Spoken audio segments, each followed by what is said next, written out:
마태복음 21장입니다.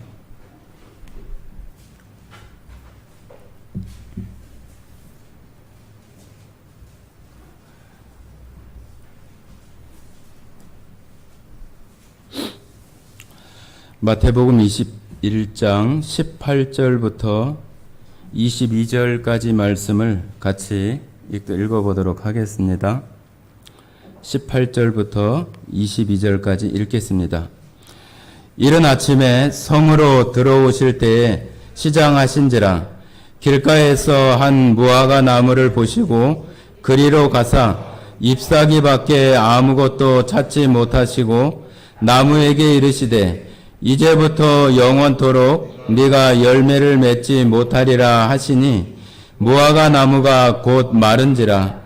제자들이 보고 이상히 여겨 이르되 무화과 나무가 어찌하여 곧 말랐나이까? 예수께서 대답하여 이르시되 내가 진실로 너희에게 이르노니 만일 너희가 믿음이 있고 의심하지 아니하면 이 무화과 나무에게 된 이런 일만 할 뿐 아니라 이 산더러 들려 바다에 던져지라 하여도 될 것이요 너희가 기도할 때에 무엇이든지 믿고 구하는 것은 다 받으리라 하시니라. 아멘. 네, 오늘 마태복음 21장에 여러 가지 예수님과 동행하던 제자들과 또 다른 사람들과의 그런 일화들이 지금 나오고 있는데 그 중에 이 무화과 나무에 대한 이 말씀을 좀 나누면서 잎사귀가 무성한 무화과 나무, 또 잎만 무성한 이 당시 시대의 종교 지도자들과 그들의 어떤 신앙, 그런 모습들과 지금 이 시대를 살아가는 여러분과 제가 어떤 신앙을 가지고 또 어떤 신앙을 견지하고 우리가 살아야 하는가 하는 것에 대해서 깊이 생각해 볼 수 있는 그런 시간이 되어지기를 원합니다. 여기 내용은 읽어보신 것처럼 예수님께서 시장하셨어요. 배가 고팠다는 얘기죠. 그죠? 우리들도 식사를 안 하고 또 먹을 것을 먹지 않으면 배가 고픈 것처럼 예수님도 똑같이 이 땅에 우리와 똑같은 육신을 입고 오셨기 때문에 배고픔도 느끼고 또 괴롭고 슬픔, 고통, 또 추위나 더위 모든 것들을 우리 육체를 가진 사람과 똑같이 그렇게 느끼시는 예수님이십니다. 그런데 이 무화과 나무를 보고 무화과 나무에 가서 시장하니까 무화과 나무에 가면은 무언가 열매가 있어서 내가 그 시장길을 가실 수 있겠다 하는 그런 마음으로 이 무화과 나무에 다가갔어요.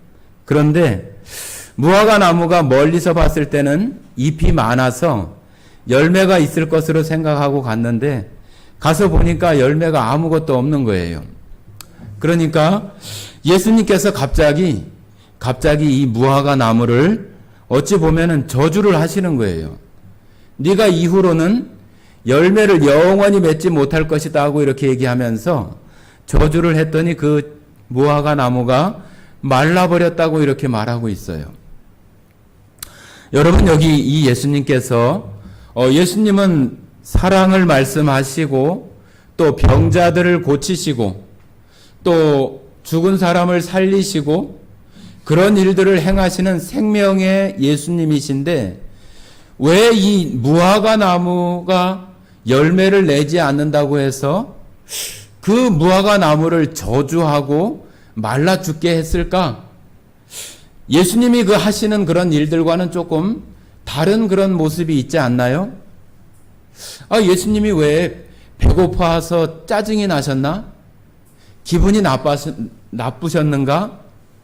왜 전라도 말로 맥없이 왜 이 무화과 나무를 저주해서 죽게 하는 그런 일들을 예수님이 하셨을까? 그런 생각을 안 해보셨나요? 예수님은 생명을 주시고 병을 치료하시고 그런 예수님이 분명한데 왜 무화과 나무를 저주를 해서 이 나무를 말라 죽게 하는 이런 일들을 하게 하시는 걸까? 우리가 성경을 읽으면서 그런 것들을 우리가 깊이 생각해 보지 않으면은 그냥 겉에 보여지는 그런 글씨만 읽고 지나가는 거예요. 자, 여기 예수님께서 이 말씀을 하시게 되는 그 이유가 있는 거예요. 이유가. 그 앞부분에 나오는 그런 사건들이나 그 문맥들 속에서 예수님께서 무엇인가 이 무화과 나무를 통해서 제자들이나 함께 따라다니는 사람들에게 말씀하고 싶은 그런 내용이 있기 때문에 이 무화과 나무에 대한 이 비유를 말하고 있는 거예요. 자, 여러분 성경에서 무화과 나무와 포도나무는 어떤 상징하는 그것이 있어요. 무화과 나무와 포도나무는 바로 그 이스라엘 유대인들, 하나님의 그 선택한 백성 유대인들을 설명하고 말할 때가 성경에 참 많이 나옵니다. 그래서 다른 성경에 보면은 무화과 나무가 잎사귀를 내고 열매를 내면은 여름이 가까운 줄을 아나니 그런 말씀이 있어요. 그것은 단순히 그 무화과를 얘기하는 것이 아니라 이스라엘 백성이 회복되어지고 이스라엘 백성이 고통 가운데에서 다시 회복되어져서 유대인 민족으로서의 그 정체성이나 나라로서의 그러한 것들을 다시 견고하게 해나가는 그런 때를 무화과 나무가 다시 잎을 내고 열매가 내는 것으로 이렇게 말씀하시는 것을 볼 수가 있습니다. 그리고 포도나무도 똑같이 포도원은 나의 백성 이스라엘이라 하는 이런 구약 성경의 말씀도 있어서 바로 그 포도나무와 무화과는 이스라엘을 상징하는 표현이기도 합니다. 그래서 여기 이 나오는 이 말씀들을 우리가 살펴보면은 지금 이 21장, 마태복음 21장은 지금 마태복음이 28장까지 있습니다. 지금 예수님께서 예루살렘 성을 지금 들어오셔서 지금 이스라엘 백성들 가운데 오셔서 지금 6월절 때에 십자가에 달리시기 위한 그 시간이 지금 얼마 남지 않은 그런 때예요.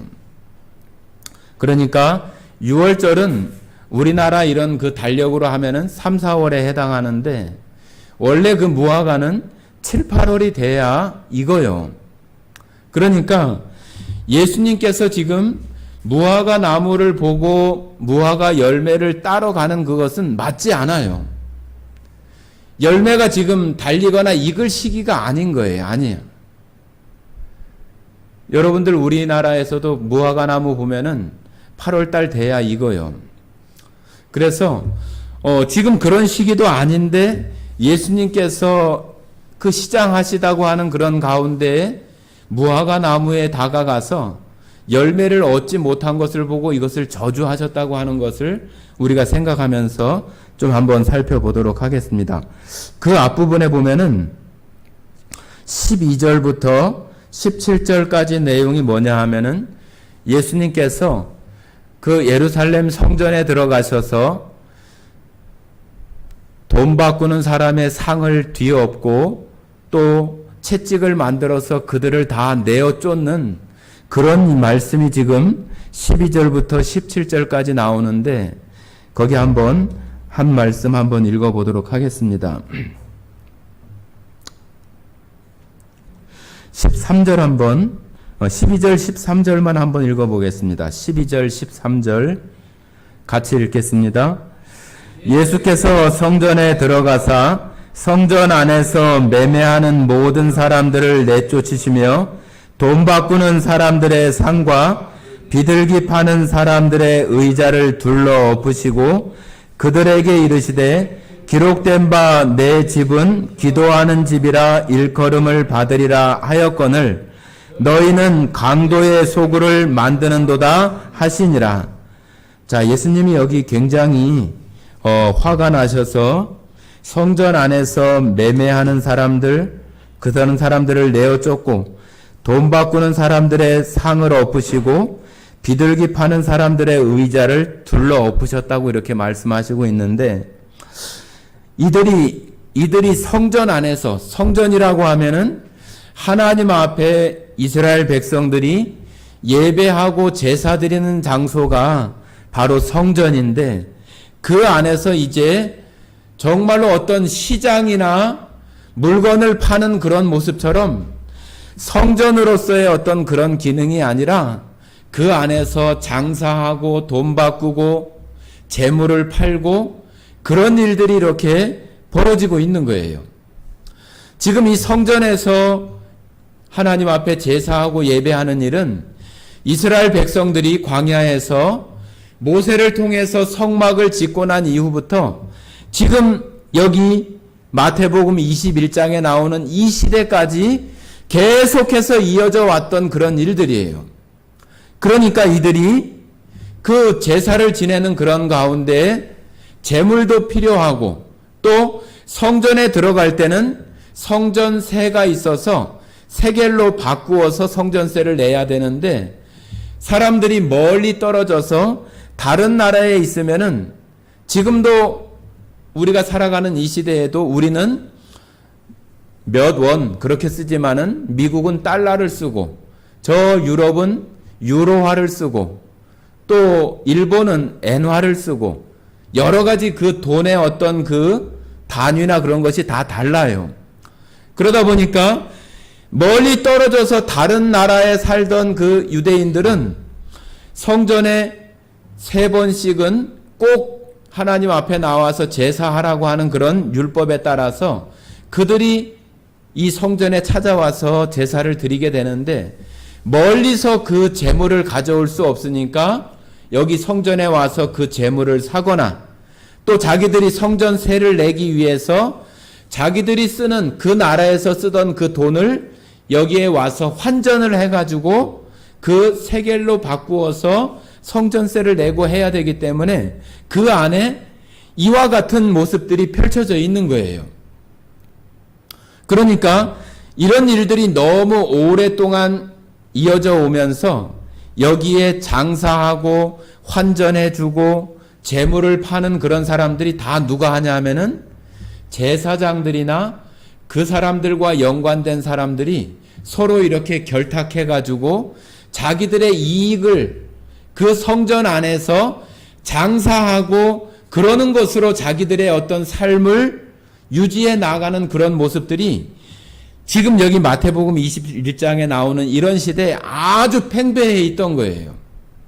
그러니까 예수님께서 너희가 하나님 앞에 이 만민이 기도해야 되는 이 집을 강도의 소굴로 만들고 있다고 하면서 예수님께서 이렇게 화를 내고 있는 거예요. 자, 그러면서 예수님께서 내 집은 기도하는 집이라 일컬음을 받으리라 하였거늘 하면서 성경 말씀을 예수님이 그냥 하신 것이 아니라 구약 성경의 말씀을 인용하셔서 이렇게 말씀을 하시는 거예요. 자, 한번 그 말씀을 한번 찾아보십니다. 이사야서 56장 한번 봐보세요.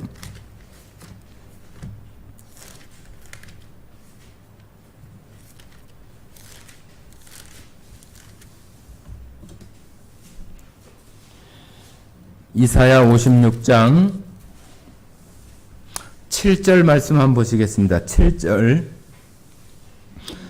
같이 읽겠습니다. 구약성경 1037쪽 이사야 56장 7절 읽겠습니다.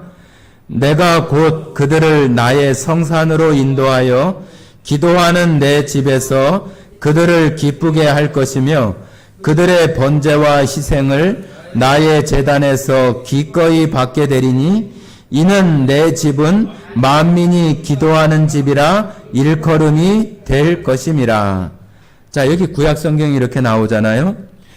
예수님이 계시던 그 마태복음 21장에는 아직 그 마태복음이 기록되거나 그런 때가 아니라 예수님께서도 구약성경을 이렇게 인용해서 구약성경에 이렇게 말씀하셨다 하고 이야기하면서 말씀하신 내용이 바로 내 집은 기도하는 집이라 일컬음을 받으리라 하였거늘 너희는 강도의 소굴을 만드는도다.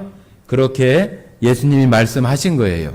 자, 다시 마태복음 21장 본문 말씀으로 오시겠습니다.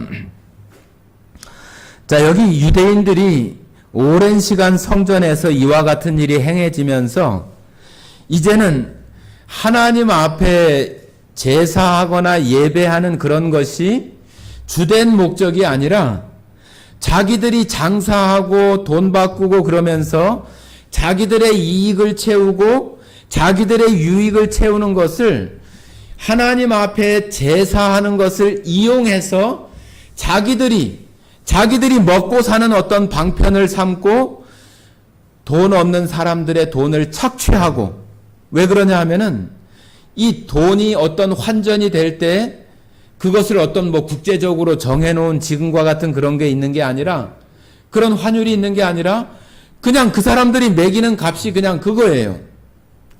오늘은 이랬다가 내일은 자기들이 돈을 더 많이 얻고 싶으면은 과거에는 똑같은 어떤 가치로 했던 것을 나중에는 그거 하나 줄 때 자기들이 반개를 주고 3분의 1을 주고 자기들 마음대로 그것을 정해가지고 이렇게 막 행해져 왔던 거예요. 그러니까 가난한 사람들 것을 착취하고 빼앗는 것이 되어져서 이 성전이 하나님 앞에 제사하는 기능이 아니라 어렵고 힘든 사람들을 그것을 빼앗는 강도의 소굴을 만들어버리는 그런 모습이 되어져서 하나님 앞에 예배드리고 제사드리는 그런 것은 온데간데 없고 형식만 남아있고 모습만 남아있고 하는 것처럼 보이는 어떤 그런 모습만 남아있는 모습들을 예수님께서 그렇게 분을 내시고 쫓아내신 그 후에 무화과 나무가 잎이 무성하다고 하는 것은 바로 봤을 때는 무언가 하는 것 같은데 속에는 정말로 진정한 어떤 알맹이는 하나도 없는 유대인들이 지금 성전에서 행하고 있는 그 제사의 모습들을 예수님은 바로 이 무화과 나무가 잎만 무성한 그러한 것들을 예수님은 그 시대를 고발하고 말하고 싶은 것을 이 무화과 나무가 잎만 무성하고 열매가 없는 것을 이렇게 말씀하고 있는 거예요. 예수님께서 그냥 자신이 배고픈 것이 해결되지 않으니까 기분이 나쁘거나 그런 것들 가운데에서 무화과 나무를 저주하신 것이 아니라 무화과 나무는 이스라엘을 유대인들을 상징한다고 했잖아요.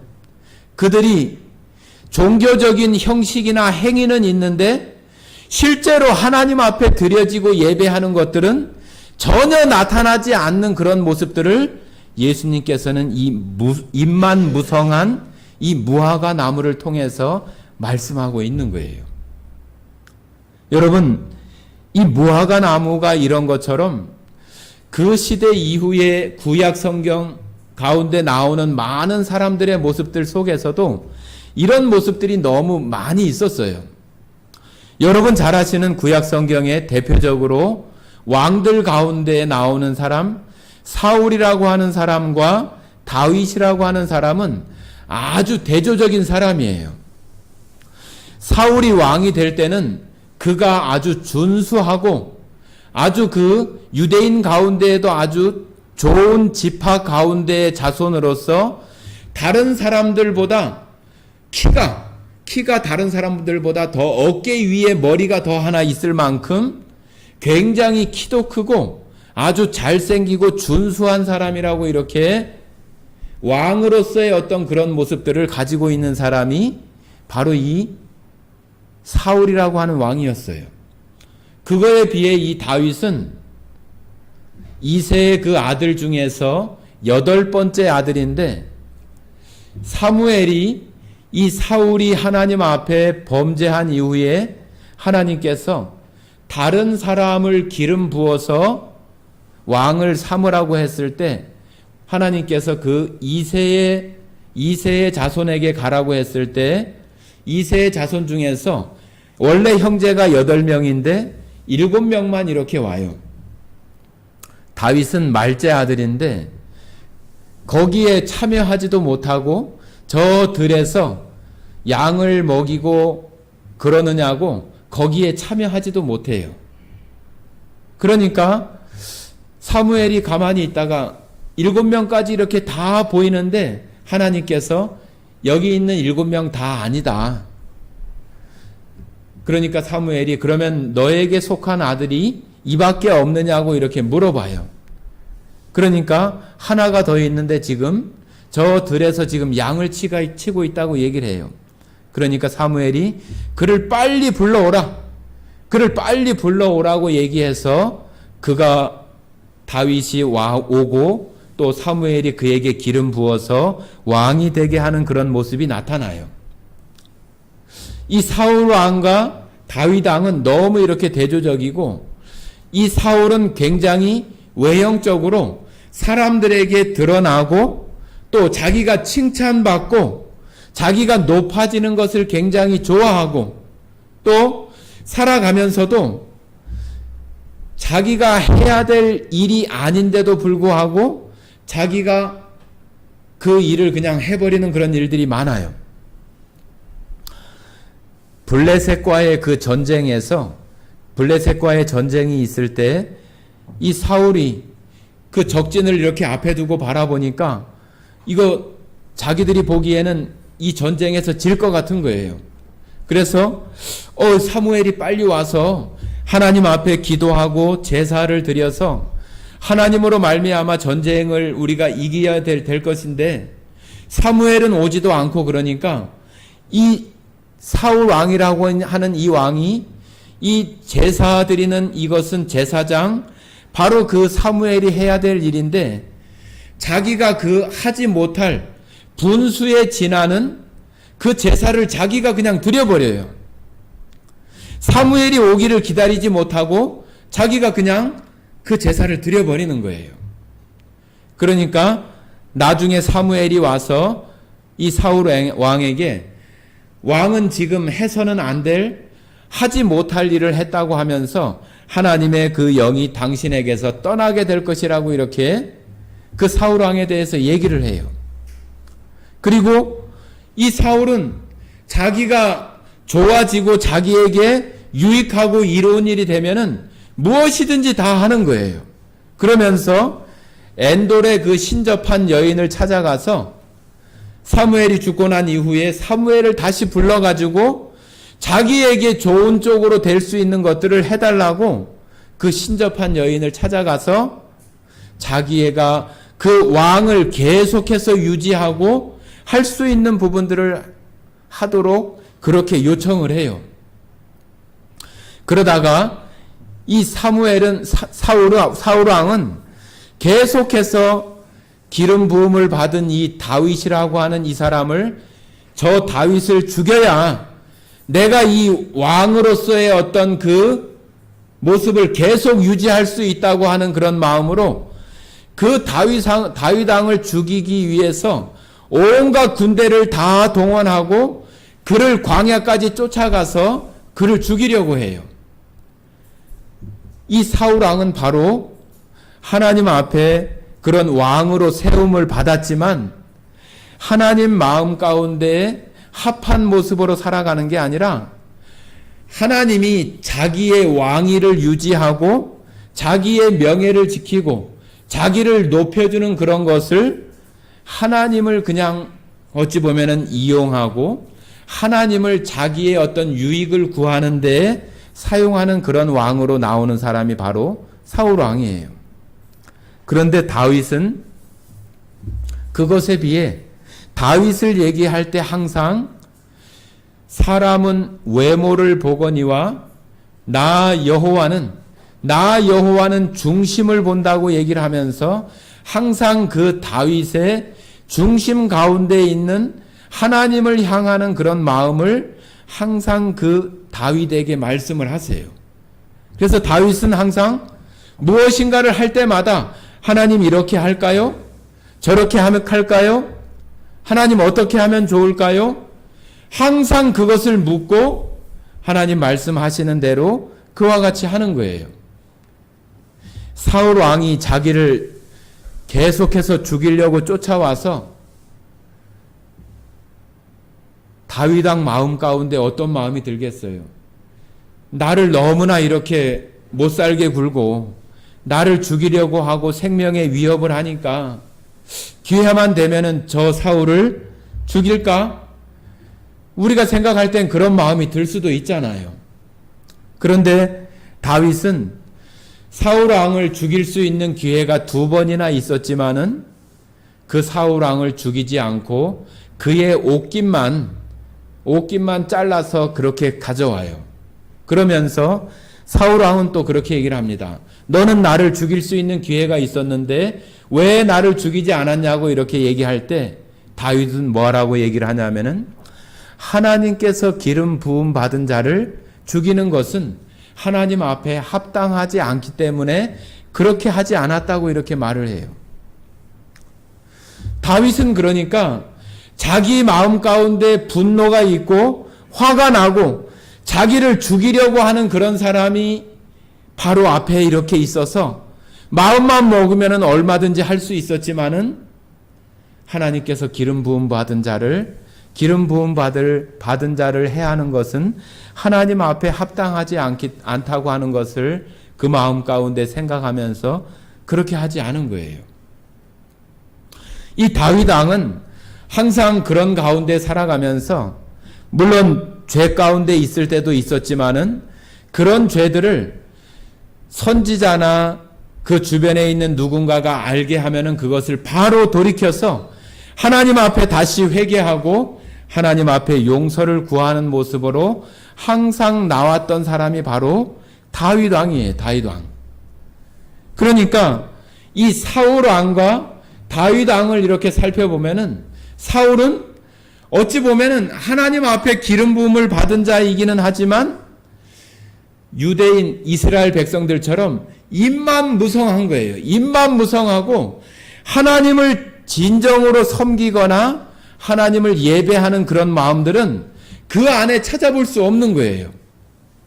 하나님 앞에 하나님의 말씀을 잘 순종해서 그 말씀을 따라서 살려고 하는 그런 마음도 없고 자기 유익이나 자기한테 이익이 되고 자기 명예나 자기 부를 채우고 자기 왕위를 유지하는 것을 그냥 겉으로 보았을 때는 왕으로서의 어떤 유대인 가운데 왕의 모습이 화려하고 잎이 무성한 것 같지만은 하나도 하나님 앞에 예배하는 열매나 그러한 것들은 전혀 찾아볼 수 없는 사람이 바로 사울이라고 하는 거예요. 사울. 이 사울은 어떻게 되었어요? 이 요나단이라고 하는 그 아들과 함께 전쟁에 나가서 죽어버리고 말아요. 아주 비참한 그런 결과를 맞이하는 사람이 바로 이 사울 왕과 그 아들이에요. 그런데 비해 이 다윗 왕은 어떻게 성경에서 말하고 있냐면은 하나님께서 다윗을 보았을 때 다윗의 그 마음을 보았을 때 하나님 마음에 합한 자다. 신약 성경에 와서 다윗을 하나님이 평가할 때 하나님 마음에 합한 자다. 하나님 마음에 딱 맞는 자라고 이렇게 다윗을 칭찬할 만큼 다윗은 외형적으로나 외모적인 어떤 그런 모습 속에서는 전혀 어떤 무성한 잎사귀나 그런 것들은 찾아볼 수 없었지만은 그가 마음속에 하나님을 향해서 예배하고 제사하고 하나님을 섬기는 그런 모습은 그런 열매들은 너무나 하나님 앞에 많은 모습이 있었기 때문에 하나님께서 그를 평가할 때 하나님 마음에 합한 사람이다.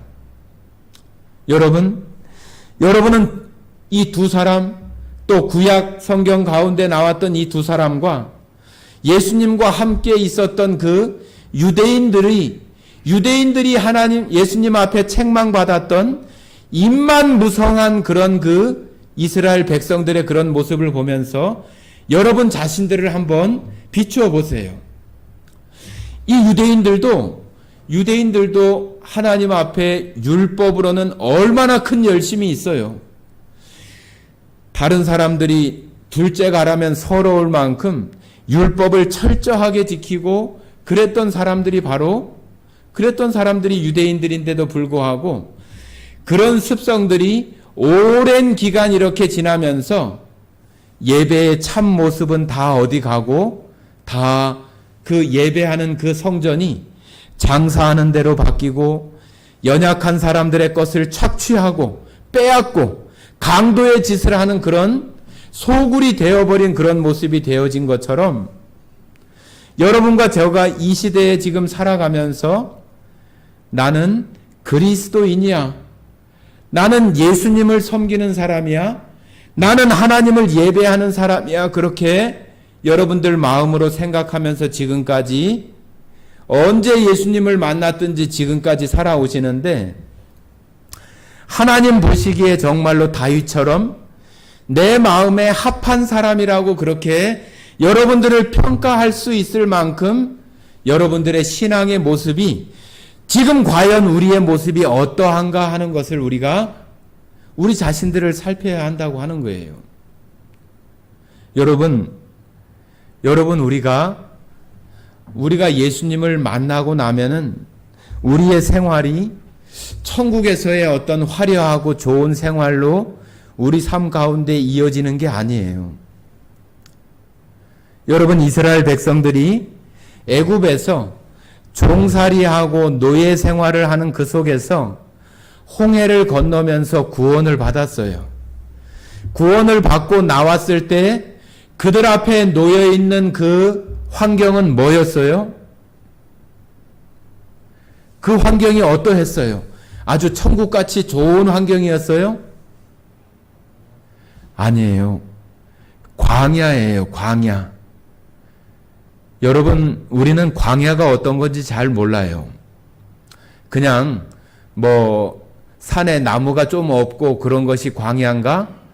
우리는 그렇게 생각하는데 저 팔레스타인 지역, 저 이스라엘 땅의 그 광야는 그냥 풀 한 포기도 제대로 날 수 없고 오아시스와 같은 그런 수분이 조금 있는 그런 지역 외에는 다 돌밭이나 사막이나 농사를 지을 수 없는 아주 황량한 땅이 광야예요, 광야. 여러분, 이스라엘 백성들이 언제까지 그 광야 생활을 했어요? 성경에 나오는 그런 그 내용상으로는 가나안 땅에 들어갈 때까지 한 40여 년의 시간을 그 광야에 있었어요. 광야에 있으면서 좋은 때도 있었겠지요. 하나님께서 메추라기도 내려주고 고기 먹고 싶다고 하니까 메추라기도 내려주고. 메추라기 뭔지 아시죠? 저희도 예전에 교회에서 이렇게 메추라기 사다가 튀겨서 구워서 먹기도 했는데 새 종류잖아요, 새. 새 종류 날아다니는 조류가 물론 한우나 육고기도 맛있지만은 그런 고기가 아주 맛있어요. 옛날 우리 속담에도 있잖아요. 그 날아다니는 참새가 내 고기 한 점하고 소고기하고 안 바꾼다고 한다고 하잖아요. 이스라엘 백성들이 그렇게 메추라기도 먹고 또 만나를 주기 시작한 그때부터 계속 날마다 하나님께서 주시는 그 양식을 그 이스라엘 백성들에게 줬어요. 광야는 그들이 정착해서 농사를 지을 수 있는 땅이 아니에요. 그러니까 광야는 하나님께서 해주지 않으면은 그들이 먹고 살거나 생활할 수 있는 그런 것이 전혀 되지 못해요. 이스라엘 백성들이 광야를 지나갈 때에 하나님께서 그들을 인도하시는 것이 있어요. 낮에는 구름 기둥, 밤에는 불 기둥. 낮에는 온도가 너무 높아서 다닐 수가 없어요. 구름 기둥이 그늘을 만들어주고 구름 기둥이 이동하면은 그 그늘 따라서 그들이 이동하고 밤에는 너무 추우니까 그 불기둥이 있어서 불 옆에 불기둥이 이동하면은 또 이스라엘 백성들이 이동하고 그런 가운데 그들이 만나나 메추라기를 통해서 계속 이렇게 살아갔어요. 그런데 그들의 생활은 여전히 어디예요? 광야예요, 광야. 여러분들도 착각하지 말아야 돼요.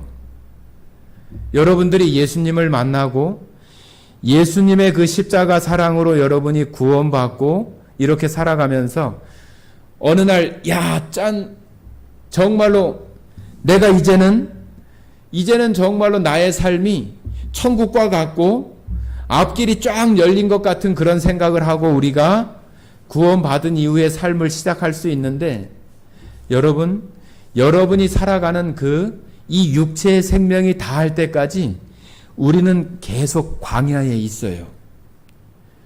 여러분, 그걸 잊어서는 안 돼요. 여러분들의 삶이 내가 조금 풍요롭고 내 삶이 좀 살만하고 내가 좀 배를 두드리고 여유 있다고 해서 여기는 광야가 아니구나, 여기는 천국이구나, 마치 그런 것처럼 생각하면 여러분들 아주 오해하는 거예요. 우리의 삶이 조금 그럴 편안할 때도 있고 고통스러울 때도 있지만은 여전히 내가 지금 광야의 그 길을 걸어가고 있다고 하는 것을 잊어서는 안 돼요. 잊어서는 안 돼. 그런 것들을 우리가 잊기 때문에 우리의 삶이 하나님을 섬기는 그 예배하는 신앙에서 계속 우리의 마음이 풀어지고 느슨해지고 어떤 하나님 앞에 신앙생활하는 것이 습관적이 되고 그냥 형식적인 것이 되어지고, 예전에도 이렇게 했으니까 지금도 이렇게 하고 앞으로 이 정도 살면은 되지 하는 우리의 삶으로 바뀌어지는 그런 것들을 우리 자신이 그걸 잘 느끼지를 못해요. 그러면서 어느 순간에 나도 모르게 나도 그냥 입만 무성한, 말만 많은 교회 다니는 사람, 말만 많은 종교인, 그런 모습이 우리도 모르게 우리도 그렇게 되어지는 거예요. 내가 하나님 앞에 헌금도 하고 11조도 하고 주일날 나와서 예배도 참여하고 그 정도면 되는 거지 그런 것들이 우리들도 모르게 우리 자신들을 그냥 입만 무성한, 말만, 무늬만, 모양만 그리스도인인 그런 사람으로 우리 자신들도 모르게 계속 그렇게 만들어가는 거예요. 여러분, 지금 여러분과 제가 있는 자리가 광야라고 하는 것을 잊지 마세요. 여러분들이 죽을 때까지, 예수님이 이 땅에 다시 오시는 그 시간까지 여러분과 저는 광야에 있는 거예요. 조금 편안하고 조금 괴롭고 그렇다고 해도 다 똑같아요. 광야에 있는 거예요. 광야에. 여러분, 그런 생활 속에서 여러분들이 우리 자신들의 여러분과 저의 자신의 모습들을 정확하게 보지 못하면은 내가 지금 신앙이 어떤 모습 가운데 있는지 살필 수가 없어요. 여러분, 지난 시간에 제가 어떤 말씀을 드렸어요? 마음을 지키라. 마음을 지키라고 하는 그런 말씀에 대해서 여러분 가운데 드렸는데, 여러분 정말로 예수님을 여러분 마음 가운데 마음을 열어서 예수님을 그 마음 가운데 모시고 이렇게 살아갑니까? 우리는 대답하겠죠. 그럼요. 열었어요. 열고 예수님 다 영접하고 그렇게 살아요.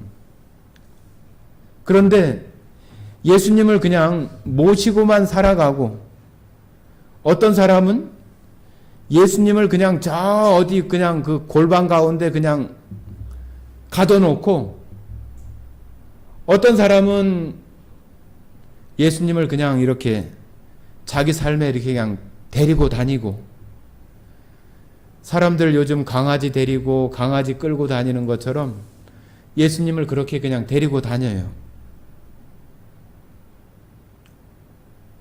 여러분, 예수님은 어떤 분이에요? 예수님은 아주 우리들에게 무엇을 강압적으로 요구하지 않아요. 여러분, 요한계시록 3장 20절에 예수님께서 내가 문 밖에 서서 두드리노니. 예수님께서 문 밖에 서서 두드린대요. 여러분의 그 마음 속에 들어가고 싶은데 여러분 마음을 여러분이 열지 않으면은, 여러분과 제가 열지 않으면은 예수님은 계속 그 문 밖에 서서 두드리고 계시는 거예요. 여러분 정말로 마음 문을 여시고 예수님을 여러분 마음 안으로 그 마음 문을 다 열고 모셔드렸어요? 그냥 말로만 그냥 아이고 열고 모셔드렸어요. 그렇게 되는 게 아니에요. 여러분 가만히 생각해 보세요. 여러분 잘 들어보세요. 여러분과 제가 신앙생활하면서 여러분들 뭐라고 말씀하세요? 내가 가진 모든 것이 하나님께서 주셨고 내가 지금 살아가는 모든 것을 하나님께서 허락해 주셨기 때문에 내가 살아간다고 여러분들 다 말하잖아요. 정말 그래요? 좀 생각해 보세요. 여러분 오늘 예배 드리고 나면은 집에 돌아가겠지요. 그죠? 여러분들 집에 돌아갈 때 어떤 목사님이 이런 말씀을 하시더라고요. 여러분들 집에 들어갈 때 내 집이라고 생각하잖아요. 내 집, 우리 집, 나의 집. 그거 하나님의 집이라고 여러분들 말로 다 얘기했는데 모든 것이 다 하나님께로부터 왔고 내 건강, 자녀, 내가 지금 나한테 놓여있는 모든 환경들 하나님께서 다 주신 것이고 하나님의 것이라고 이렇게 다 하는데 우리는 뭐라고 그래요? 내 집, 내 차, 내 자식, 내 부모. 여러분들 집에 들어갈 때 초인종 누르세요? 안 누르잖아요. 그죠? 그냥 뭐 띡띡띡띡 아니면 뭐 열쇠로 철커덕 열고 들어가죠. 여러분 다른 집에 들어갈 때 그렇게 들어가요? 물론 뭐 번호도 모르고 열쇠도 없으니까 초인종 누르겠죠. 그죠? 아니면 시골집 같으면은 노크를 해서 들어가도 되나요? 할 거 아니에요. 그죠? 여러분 이거 잘 생각하셔야 돼요. 그래야 여러분 삶이 바뀔 수 있어요. 내가 그냥 마음문 열고 내가 하나님 앞에 그렇게 얘기했어. 그렇게 하는 게 끝나는 게 아니고 내가 그렇게 했으면 내 생각 속에서 그게 바뀌어야 돼요. 그게 바뀌지 않으면 이건 아무것도 아니에요.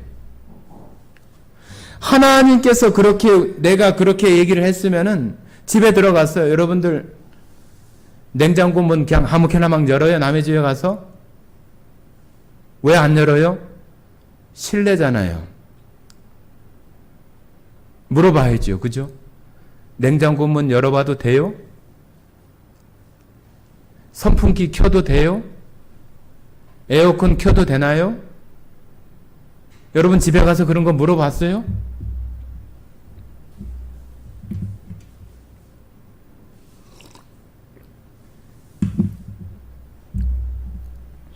우리들 마음속에 그냥 말로만 그냥 마음문 열었어. 그래 뭐 열었어. 어찌를 하라고. 열긴 열었다고 말은 하는데 삶은 하나도 바뀌질 않아요. 집에 가서 그냥 벌컥벌컥 뭐 내 집처럼 내 차처럼 다 이렇게 하고 하나님께 정작 물어보는 마음 그런 것은 하나도 없어요. 하나님 이 TV 켜도 돼요? 하나님 여기 침대에 내가 자도 될까요? 여러분 깊이 생각해 보세요. 내가 왜 내 삶이 그 하나님 앞에 왜 하나님을 내 안에 이렇게 영접하고 내가 이렇게 산다고 하는데 내 삶이 왜 바뀌지 않나? 내가 그 생각을 내 속에서 내가 바꾸지 않으니까 그냥 나는 나고 하나님은 하나님이고 하나님은 우리에게 오셔서 어떻게 하기를 원하세요? 그냥 저 골방 깊숙한 곳에 그냥 거기 갇혀 있기를 원하세요? 그냥 강아지 끌고 다니듯이 그냥 끌고 다니고 내가 원할 때 필요할 때 이거 해주세요. 이거 주세요. 그러면은 뭐 즉각 대답하고 그거 해주시는 뭐 종이에요? 아니잖아요. 하나님은 우리에게 그런 분이 아니에요. 우리 안에 오셔서 우리의 주인이 되기를 원하시고 또 우리를 인도해 가시기를 원해요. 인도해 가시기를. 그런데 우리는 그냥 그런 것은 생각하지 않고 그냥 마음 가운데 그냥 그래 마음은 열었어. 오늘 찬송가에 정말로 그 마음은 열고 주를 영접하라고 이렇게 했는데 여러분들 생각해 보세요. 정말로 그냥 말로만 이렇게 하는 것이 아니라 내가 생각 속에서 그것을 바꾸지 않으면 우리의 삶이 전혀 바뀌질 않아요. 그러다 보니까 삶을 살아가면서도 감사가 없어요. 감사가. 그냥 어떤 큰 돈을 벌거나 로또 복권이라도 뭐 당첨이 돼야 아이고 감사합니다. 그런 거 얘기할까? 일상적으로 되어지는 거에 대해서 감사할 줄을 몰라요.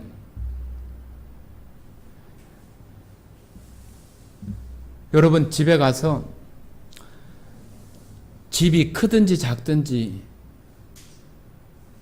좋든지 나쁘든지 내가 비를 피할 집이 이렇게 있고 내가 누울 수 있는 이 자리가 있다고 하는 것이 감사하잖아요. 그걸 누가 해주셨어요? 내가 직장 가서 돈 벌어서 내가 했어요? 표면적으로는 그렇지요. 그죠? 그러나 하나님께서 여러분의 건강이나 여러분의 삶을 붙들어 주지 않으면은 할 수 없는 거예요. 그러면은 아이고 내가 이 집이 허름하든 어쨌든 내가 집이 있는 거 너무 감사하네. 그런 마음이 되잖아요. 그게 그냥 우리들 마음속에서 그런 생각이 바뀌지 않으면은 맨 불편한 것만 보이고 맨 이렇게 장판도 다 찢어지고 왜 이렇게 벽지는 이렇고 그런 마음만 우리에게서 들어지지 이게 하나님께서 나에게 주시고 허락한 것이라고 하는 것을 생각하면은 하나님께 허락도 받고 정말로 여러분들 마음속으로 그렇게 해보세요. 하나님 냉장고 문 열어도 괜찮아요? 이거 사과 하나 있는데 이거 먹어도 괜찮아요? 그건 이제 우리 스스로 대답하고 말하는 거죠. 그래, 너 일하고 수고한 거니까 너 먹어라. 그러면 우리 마음에서 어때요? 감사합니다, 하나님.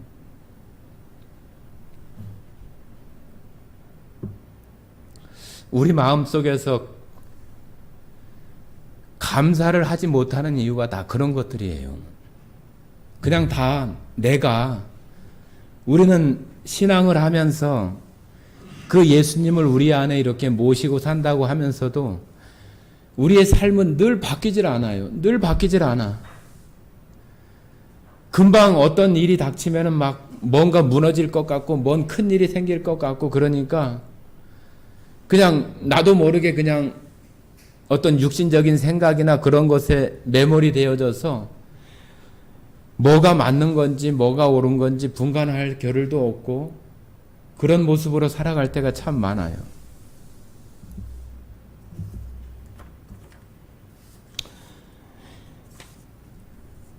예수님이 여러분 마음 안에 여러분 마음 문을 열고 다 그 안에 모셨다고 한다면은 저 골방 깊숙한 데 계신 예수님을 이제 밝은 곳으로 좀 나오게 하시고 내가 요즘 사람들 강아지 끌고 산책하는 것처럼 예수님을 그렇게 내 필요할 때 나의 어떤 것을 드러내고 내가 이런 사람이야 그런 거 보이는 어떤 그런 것으로 예수님 써먹고 사용하는 그런 모습이 되지 않고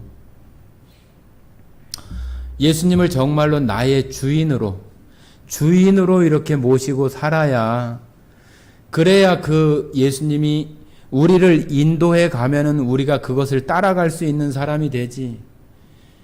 예수님이 우리를 인도해야 할 것인데 내가 예수님을 끌고 내가 이렇게 다니는 그런 모습으로 우리의 삶이 이렇게 되다 보니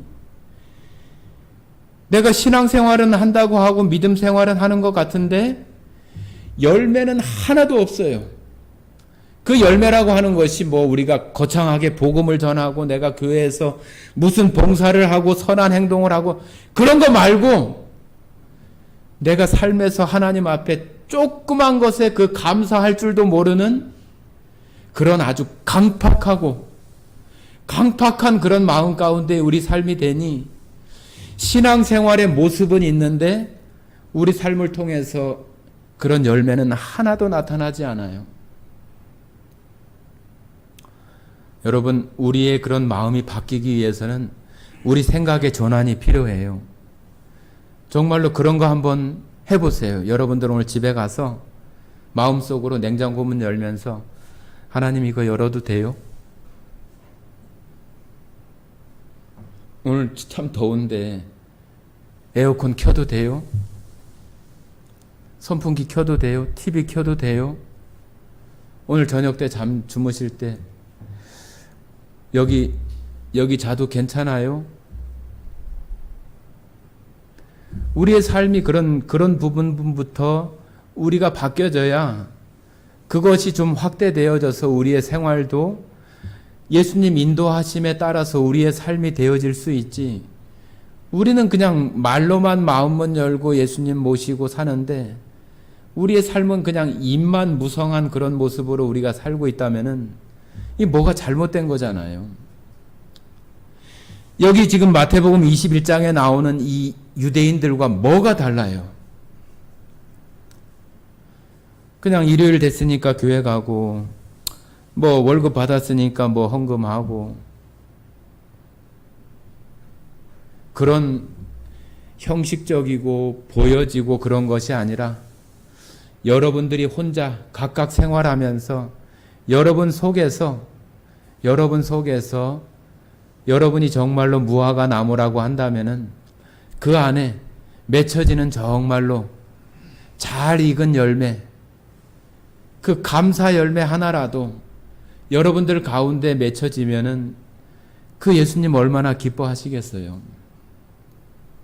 네가 정말로 그 마음 가운데 나의 어떤 사랑이나 인도함 가운데 온전히는 아니지만 조금이라도 너 마음속에서 그런 생각의 변화를 가지고 네가 예배하고 제사 드리고 그렇게 살아가는구나. 그런 마음으로 여러분과 저를 바라보지 않겠어요? 우리의 신앙은 사람들 보기에 하는 거 아니에요. 사람들이 어떤 평가를 하든지 관계없어요. 하나님이 인정해 주는 것이 어떤 것인가? 여러분 입술을 열어서 내가 가진 모든 것들을 하나님이 주셨다고 했는데 그러면 하나님 거잖아요. 내가 지금 사용하고 있는 거죠. 나에게 맡겨준 거잖아요. 그러니까 그런 작은 부분에서도 한번 자기 스스로 대화해 보세요. 하나님, 오늘 2차 타고 가도 돼요? 오늘 2차 타고 출근할게요. 그렇게 우리가 마음을 가지면 좀 바뀌어지잖아요. 그런 작은 부분부터. 여러분 그런 마음으로 내가 정말로 지금 입만 무성한 것이 아니라 그 입 무성한 그 사이로 작은 그 무화과 열매가 맺히는 것처럼 그 하나님 앞에 그런 감사의 열매들이 우리들한테서 이렇게 되어지면은 아이고 그거 감사한다고 뭐가 달라져? 달라져요. 여러분 삶이 달라져요. 그런 삶이 되어질 때 우리들 마음이 더 풍요로워지고 넉넉해지고 하나님께서 그런 마음 가운데 이 세상 가운데 이 광야지만 이 광야 가운데에서도 저 하나님 나라 그 천국을 누리며 살아갈 수 있는 그런 사람으로 살아갈 수 있게 하는 것이 바로 하나님의 그런 방법이에요. 그러니까 오늘 제가 드린 이런 말씀들을 여러분 그 마음속에서 생각의 전환을 하시고 그런 모습으로 한번 하나님과 대화하시고 여러분 삶에 여러분에게 맡겨진 것들을 그런 모습으로 한번 해보세요. 조금 변화가 생기고 아 이런 거구나 하는 생각이 좀 드실 거예요. 드셨으면 좋겠어요. 저도 그런 모습으로 살도록 그렇게 노력하겠습니다. 예수사랑교회 모든 성도들이 그런 모습이 되어져서 하나님 앞에 정말로 풍성한 인도함 가운데에 들어가셔서 이 광야 같은 이 세상에 살아가면서 천국의 풍요로움을 누리시는 모든 성도들이 되기를 바랍니다. 함께 기도하고 마치겠습니다. 사랑 많으신 아버지 하나님 감사드립니다. 주님, 성도들 심령들마다 그 심령 안에 예수